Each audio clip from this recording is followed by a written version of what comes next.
Bismillah, velhamdülillah, vessalatu vesselamu ala Rasulillah. Ajabalar, ajapalar, barыңыздардан Аллах Таалам разы болсын. Сапарға чыгуунун бир канча эреже, адеп тартиптери бар. Биринчи адеби ан-нiyya, ниет кылуу.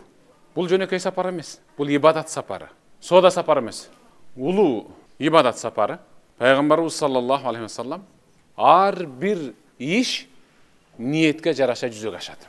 Ар бир адамдын ар кандай ниети бар. Алдыга койгон жакшы максат бар бийик. Кимдин бир жерден экинчи жакка кадам таштап жылуусу Аллахтын ыраазылыгы, пайгамбардын ыраазылыгы үчүн болсо, демек ал дал ошол Аллахтын жана пайгамбардын ыраазылыгы болгон ибадатка жетет деп атат. Азыртан ниетиңиздерди таждиду ниет дагы бир сыйра бекемдеп жаңылап, кайрадан аябай жакшылап бийиктетиң ниетиңизди. Бул ибадат болгондук үчүн баратабыз. Ибадат үчүн баратабыз. Экинчиси, Аллах ыраазы боло турган сапарга аттануу керек. Тагыраагы биз аттанып жаткан сапардан Аллах ыраазы болуш керек. Үчүнчүсү, жакшы шерик тандang, жакшы жолдош тандang. Төртүнчүсү, үйгө барып, бала чакага, үй бүлөгө жакшы насаат айтып, дос жарлар менен абийир карыздан кутулуш керек. Андан кийинкиси, акча карыз бүт барын төлөп бүтүң. Андан кийинки адал гүл азык камдаш керек. Нан, чай, суу жана башка дары-дармеңиздерди алыңыздар, жаныңыздарда болсун. Андан кийинкиси, сапарга чыгаарда 2 рекеттен намаз окуп, Аллах Тааладан сапарыбыздын байсалдуу болушун тилешибиз керек. Андан кийинкиси, анан өлкөгө, үй бүлөгө баарына дуа кылышыбыз керек. Бул өзү пайгамбар көрсөткөн сапардын адебинин бири. Аллахым, мен өзүмдүн өлкөмдү, элимди, жеримди, үй бүлөмдү, байлыгымды бүт барын сага аманат тапшырдым деп дуа кылыш керек. Биз 14 күндүк сапарыбызда мусафир болобуз, касыр. Биз Дубайга барганда намаз окуй турган болсок, анда фарз намазды касыр окуйбуз, сүннөттөрүн окуйбуз, касыр окуйбуз. Пайгамбарыбыз мешитине Каабага барганда жергиликтүү имамга уюгандыгыбыз үчүн бүтүн деп ниет кылабыз. 4 рекет бешимдин фарзын окууну ниет кылдым, ушул имамга уюдум деп окуйбуз. Элестетиң, бир күндөгү 5 убакыт намазды пайгамбардын мешитиндеги имамга уюп окуйбуз. Кече да эскерттим эле. Фарз намазды окуп салам берип бүткөндөн кийин шыр сүннөт окуганга шашылып туруп кетпейбиз. Отурабыз истигфар айтып. Анткени жаназа окулат. Жаназага кадимкидей имам кыкта кылып уюйбуз, уюп окуйбуз. Бир жаназа пайгамбардын мешитинин ичинде 1000 жаназанын соогун алып келет сизге. Сапар ушундай.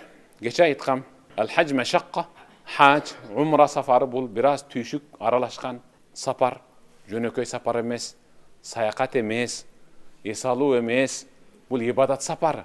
Анткени пайгамбар сапар деген бул азаптын эле бир бөлүгү, кабыр азабынын эле бир бөлүгү сыяктуу. Чарчайт, чалыгат, талыйт белдер, курсак ачат, башка тил, башка маданият, башка аба. Барбы иншалла ошол 14 күн ичинде адаптация болгондон кийин кайра кайтып келебиз. Ниет тоңдой эле эң алгач. Калган сабактардын бүт баарын буюрса Мадинага жеткенде, Мадинага кирип бара жатканда, Мадина менен таанышуу жана пайгамбардын мечитинин фазилеттери жана ошол жердеги ибадаттар жөнүндө жана сабактар кылып өтөбүз.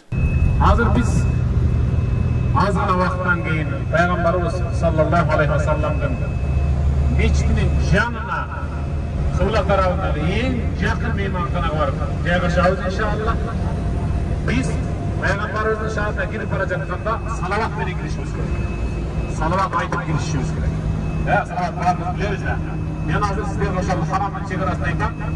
Бул жерде азыр ушул жерде бир рекет намаз окуй турган болсок, бирле намаз эсептелет. Азыр бир аздан кийин бир чек-арадан киребиз, ал жерде бир намазыбыз 1000 намазга өтөт. Азыр ошентип биз пайгамбарыбыздын мечитине кирип барабыз иншалла. Пайгамбарыбыздын мечитин көргөндө жакшы салаваттар менен, тынбай салаваттарды айтып кирип барсак, чындап пайгамбарды сагынып, усал болуп, көргүбүз келип, зыярат кылгыбыз келген эң мыкты умрачылардын катарына киребиз иншалла. Пайгамбарыбыздын жубайлары Айша энебиз, Фатима энебиз, Хafsa энебиз жана башка жубайлар ошол жерге коюлган, баш жагына. Ошол пайгамбарыбыздын доорунан бүгүнкү күнгө чейин адам коюлат ушул жерге. Бүгүнкү күнгө чейин адам коюлуп келет. Baqiya Beşi degen uşul yer, uşul mürze. Muna şu orun Peygamberimizin doğrundan beri gele жатқан ең чоң mürze.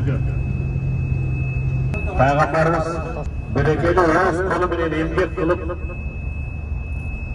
meşidinin faydalı dualın urgan meşid mıneke mağdayınıza da görüntürat büyük munaralı yaşıl kupol durat balaşak yaşıl kupolun altında Peygamberimiz denesi etedi en yakın yerge jaygaşabız inşallah karabaysınlar oң жағыңызda Peygamberimiz meşid durat biz Peygamberimiz meşidinin kıbla tarafına konabız oң жағыңызga қарасаңыз мінекей meşid subhanallah mına meşid aябай жақын жерде жайгашабыз inşallah Ушул умрадан оңолуп кайтууну баарыбыздын тагдырыбызга жазган. Умра сапарыбызды пайгамбарыбызга кылып аткан зиярат сапарыбызды кемчиликсиз кабыл кылган. Бала афат жала кырсыктардан өзүң сактаган. Ата-энелерин, бир туугандардын үй бүлөлөрүн ошентип алып барып жаткан адамдардын баарынан өзүң ыраазы болгон я Раббал аламин. Жакшылыкта, жакшы адамдардын катарында, жакшы орунда жолугушууга насип эткин. Бирахметике я архамар. Аллаху акбар.